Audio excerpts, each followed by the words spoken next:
You're listening to the weekly Parsha podcast with Ari Goldwag, recorded with Hashem's never-ending assistance in Ramah Pishim Israel 5776, 2016.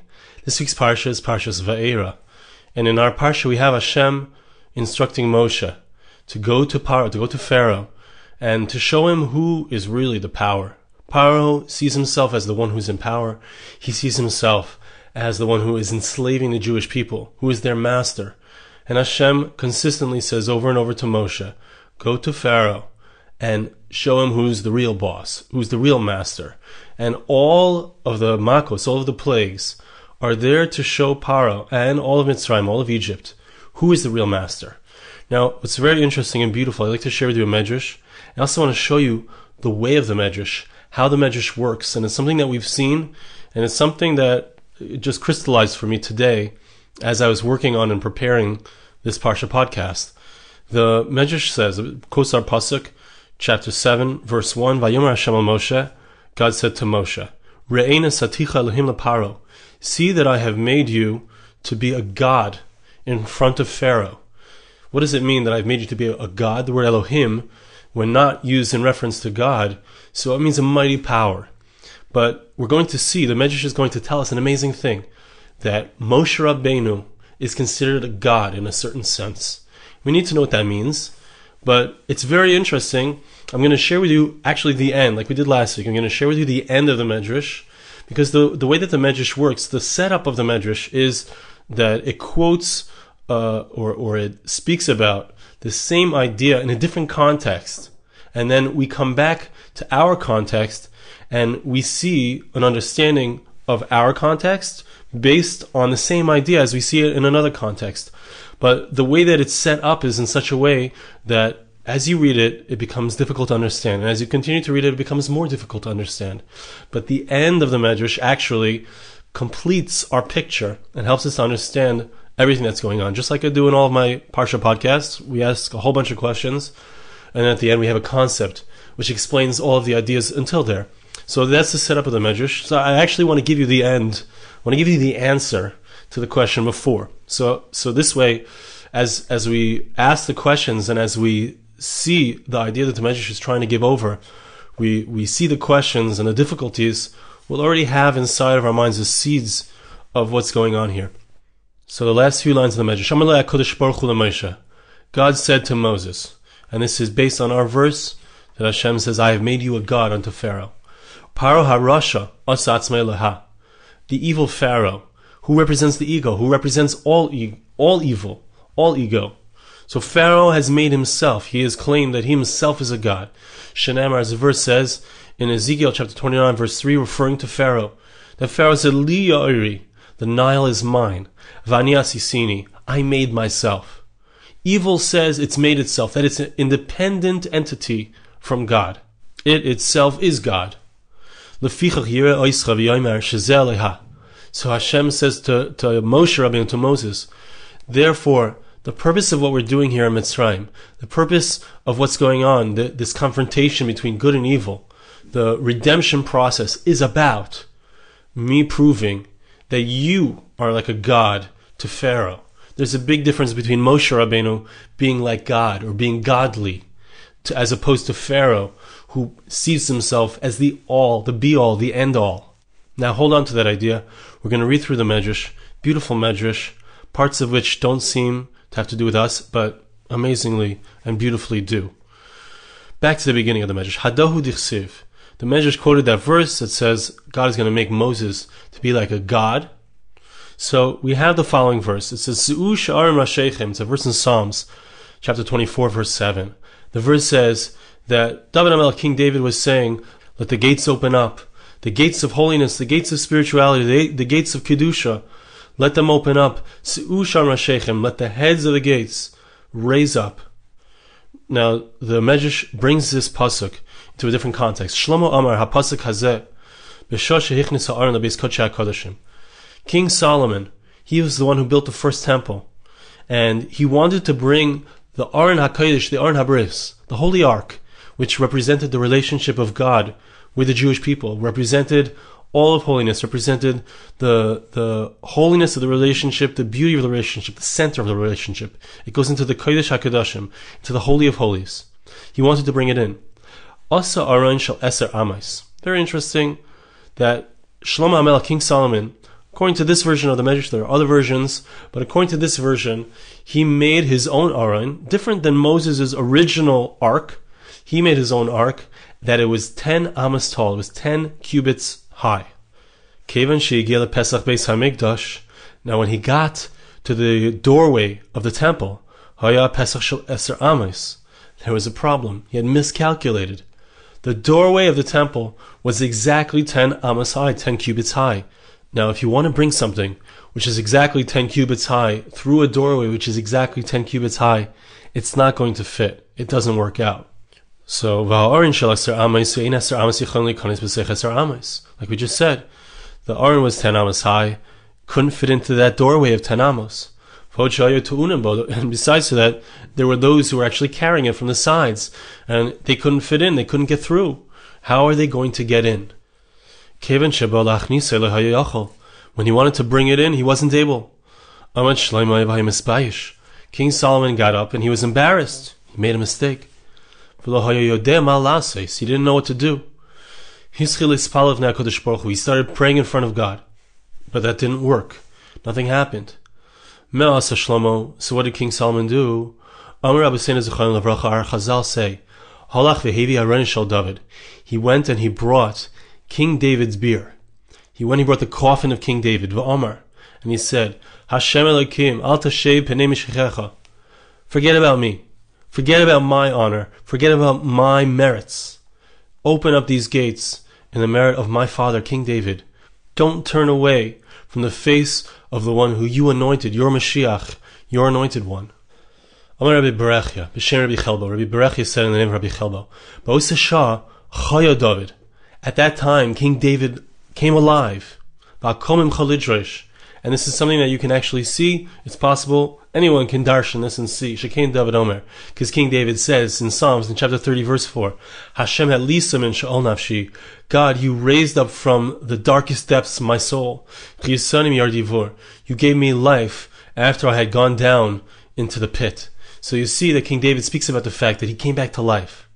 Eitz Yosef explains that this doesn't mean literally that King David came alive, but it means that the schus, the merit of King David, was there. It was alive in front of God. And it's what's going to stand for King Solomon in his position. He's in a very difficult position. How is he going to get the Aron in? How is he going to get the ark inside of the temple? King Solomon was saying, Master of the world, do it in the merit of this one. As the verse says, remember the kindness of King David, your servant. King Solomon sees he's not being answered in his own merit. He brings the merit of his father, King David. Miyad na'ano. The Medrash tells us that he was immediately answered. Maksiv achar. What does the verse say afterwards? When King Solomon finished his prayer, the fire came down from heaven. It consumed the sacrifices. And as a result, the honor of God filled the entire house, filled the Beis HaMikdash, filled the temple. And the divine inspiration called out and said, so actually a verse in Ecclesiastes, in Koheles, chapter 4, verse 2. I give praise to those who have already died, Menachayim, more so than those who are alive, who are still around. So we see that the Medrash is telling us a few things that we need to understand. First of all, we see that there's the idea that King Solomon, he built the ark, which is 10 amos high. We have to understand the concept of 10. But we see that he built this 10 amma high box, this ark, and he wanted to bring it in the sha'arim, the gates of the temple. We need to understand what the gates of the temple represent. But he wants to bring it in. He wants to bring about Hashras HaShechina, the divine presence coming into the temple. But he's trying to get this ark through the door, which is the same size. And then it's only because of the merit of King David himself and Solomon admitting that he can't have it himself. He can't have those prayers answered on his own. He needs the merit of his father. It's only through that he's able to indeed open up those gates. The gates open for him. So we need to understand what is accomplished when King Solomon asks for God to do it because of the merit of his father. What's accomplished through that? Why does that make the miraculous possible? That now something which is really physically unable to pass through a certain area is now able to indeed pass through and bring about that Hashras Hashchina, the divine presence coming into the temple. Now the Medrash comes back to the original verse that we quoted and says like this: Hischil Shlomo Omer. King Solomon began off, before he got in, the whole story began with the following statement, the verse that we brought at the beginning in Tehillim in Psalms chapter 24 verse 7. Se'u sha'arim rashechem. Let these gates raise up their heads. V'inasu pischei olam. And let the entrance of the world, meaning the entrance of the temple, let it open. V'yavo melech hakavod. And let the king of honor come. So King Solomon was making this statement, asking the gates to open. Amru lo hasha'arim. The gates themselves responded as it were, and they said, Mihu ze melech hakavod. When you say that you want the king of honor to come in, who are you talking about? Are you talking about yourself? Are you talking about your own honor? Are you talking, King Solomon, about the honor of even the kingship of the Jewish people? Amar lahem. King Solomon responds with the next verse. Hashem tzivakos hu melech hakavod sela. The king of honor that I'm speaking about is God, the Lord of hosts. He is the one. It's not my honor. It's the honor of God that this is about. Open up your gates so that God's honor, the king of honor, we need to understand what it means that God is the king of honor, but he wants to come through, as it were. Kevin shamar lahem kain miyad shachachu. As soon as King Solomon said these words, as soon as he said that it's not my honor, it's God's honor, so they made way. Ilule kain, and if he had not said this, bikshu la'roitzes roishay lahamisay. So the gates themselves would have tried to have King Solomon's head to try to kill him. So here too we need to understand what is the meaning of the Medrash. Why is the Medrash saying that the gates thought that he meant himself, that he's the king of honor? Then he says, no, I'm not the king of honor, God is the king of honor. And then if he hadn't said that, they were going to kill him. But now that he says that, so they open up for him, they allow him through. What is the idea? And how does it parallel the fact that he's trying to get through with this ark which is the same size as the gates? What is the idea of that? How does that parallel what's being said over here? Medrash continues, and this is where we start to see what's going on as we read the next section. And it's going to connect back to our Parsha, and it's going to connect to what's going on with Moshe Rabbeinu being called a god, as it were, being called a mighty, powerful one, in order to prove to Pharaoh, who believes himself to be a god, that he is not a god, but there's only Hashem. Only God himself is the God. How do we see that? By Moshe Rabbeinu becoming powerful like God. How does that work? So it says like this. Davar acher, another explanation. Mihu ze melech hakavod. The verse says, who is the king of honor? Lama kara lakadosh baruch hu melech hakavod. Why when King David writes the verse in Psalms, why does he refer to God as the king of honor? Shehu choyle kavod lireav. Amazing thing. Why is God called the God of honor, the king of honor? Because he gives honor to those who fear him. He gives a portion of his own honor to those who fear him. Kesad, how does that work? So the Medrash goes on to give us a number of different examples where we see that God gives his own honor to others, to those who fear him, to those who are the great righteous ones. Melech basar v'dam, ein reich ben al susay, ve'ein yesh ben al kisay. A king of flesh and blood. No one else is allowed to ride on his horse. No one else is allowed to sit on his throne. We see that God placed King Solomon on his own throne. Shener, as the verse says in Divrei Hayamim, in 1 Chronicles chapter 29, verse 23, Vayeshev Shlomo al kisei Hashem lemelech. King Solomon, when he became the king, he sat on God's throne as the king. V'hirkiv le'Elio al susa. We see that Elijah the prophet rode on God's horse, as it were. What does that mean? What is God's horse? Sufa usa'ara. It's these massive, powerful winds. Shenemar, the verse says in Nahum chapter 1, verse 3, Hashem besufa uvisara darko. God goes in the way of the winds, the great, powerful winds. Va'anan avak raglov. And the clouds are like the dust of his feet. Uchsiv. And we see when it comes to Elijah, Vayal Elio basara shamayim. Elijah went up to heaven, as it were, on this very powerful wind, the same Se'ara. So we see that he also rode with the power of God, the way that God rides, as it were. Obviously, we need to understand what it means that God rides, what it means that Elijah rode up. But let's just take the Pashup shot here, the simple understanding. We see that God gives of his own power, his own honor to those who fear him. Melech basar v'dam ein mishtamshim b'sharvito, a king of flesh and blood. No one else is allowed to touch or use his scepter. Scepter is that which is used, as we see by King Achashverosh, that he uses his scepter to pass judgment, to say that who's going to live and who's going to die.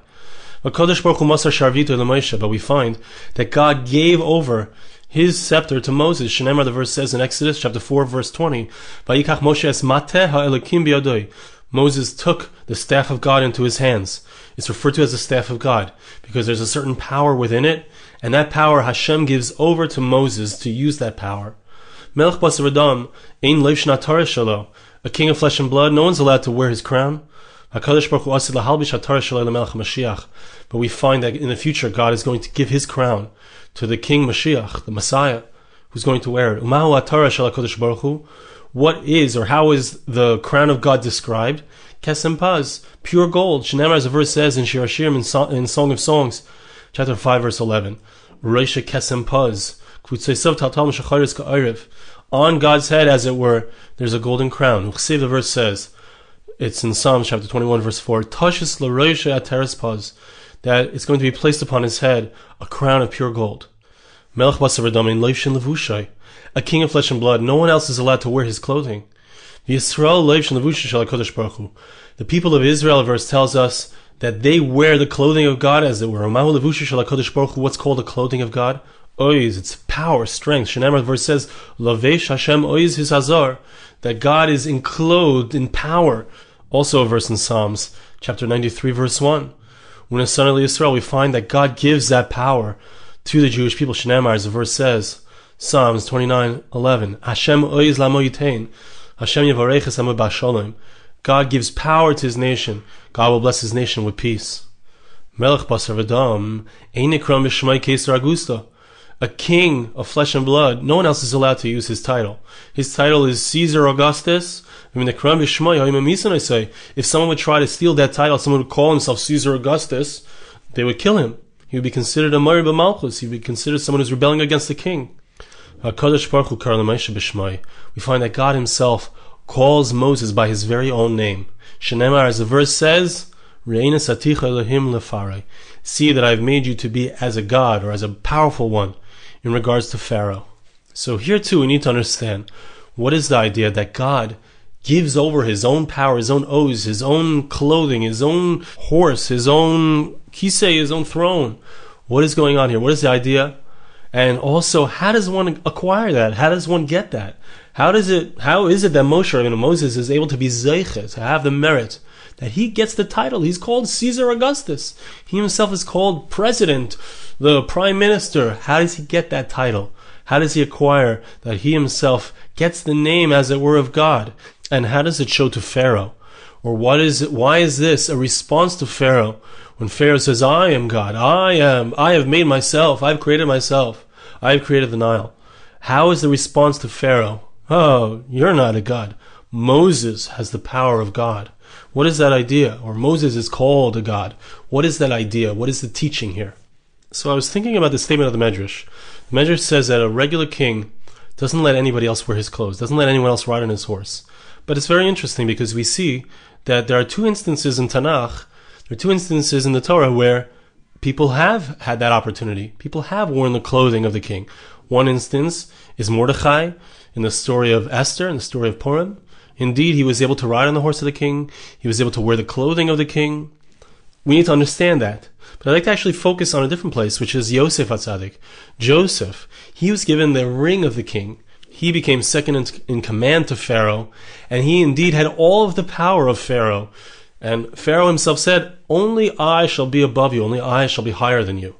And as we read the story, we can't help but be confronted by a question, which is that Pharaoh has this Jew standing in front of him, this Hebrew, who came out of jail. He'd been in jail for 12 years. He was a criminal, as far as Pharaoh was concerned. Okay, maybe he was wise, maybe he was able to interpret dreams, but how could Pharaoh take Yosef and make him all of a sudden into the highest power in his whole land? How did Pharaoh have the confidence in this convict to place and to take him and make him to be the second in command, to have the most power of any individual besides for Pharaoh himself?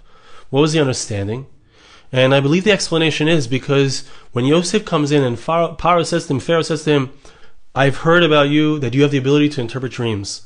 Yosef doesn't answer as anyone would answer. Even the most humble person would say, oh, it's true. Let me see what I can do. But he doesn't answer that way. He says, no, Biladai, it's not me. It's all God. He immediately shows Pharaoh clearly, very openly, and it's not an act, it's all real, that he recognizes where his power comes from. He recognizes that it's all about God. It's not about him. Even though he has it together, but he recognizes that the reason that he has it together is not because of his own power. It's all because of God. And Pharaoh says, if this is somebody who has it together, who is able to have all of these talents, is able to have this intuition and this amazing understanding, and he recognizes that the power doesn't come from him, he acknowledges, he has the humility to recognize that it comes from someone higher than him, then I don't have to be worried about giving him my ring. I don't have to be worried about giving him all the power, because he will always remember that the power comes from me. So Yosef is this person who has all the power of Paro. He has all the power of the Pharaoh. And Mordechai is the same thing, and we need to understand how that works in that story. I'm not going to get into it. But there too, and here as well, by Yosef, both of them take and get all of the power because they are completely humble. They completely are able to recognize where their power comes from and not take it for themselves, but only use it for the good of those around them, to be of service.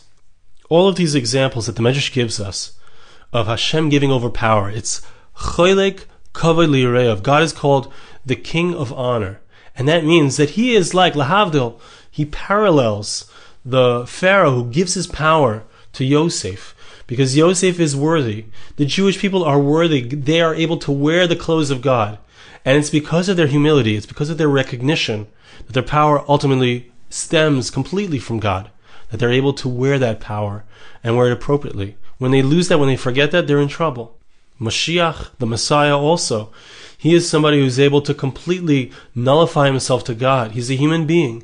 He is an amazing tzaddik, a righteous person, but he is the ultimate humble human being who recognizes that all of the power belongs to God. So God says, here's my crown. God says, here's my power. You are going to bring that power into the world. Moshe Rabbeinu has that ability as well. He's also this aspect of Mashiach, of that generation, of the Messiah, of the generation of the Geula, of the Exodus. And King Solomon also has that ability. He also sits on the throne of God. He's the one who has access because he has the humility. And that's really what's going on in the original story. The first story is that we look at King Solomon. He's coming in. And when we say that he's coming in with the ark, which is 10 amos high, the Eitz Yosef explains that the 10 amos, the number 10, always represents the 10 spheros. The spheros really represent the idea of the way HaKadosh Baruch Hu, the way God interacts with the world. So it's the spiritual marechet. It's the spiritual framework through which all of reality. Shlomo HaMelech, King Solomon, says, I understand reality. I understand all of spirituality properly. And it was true. He was the wisest of all men.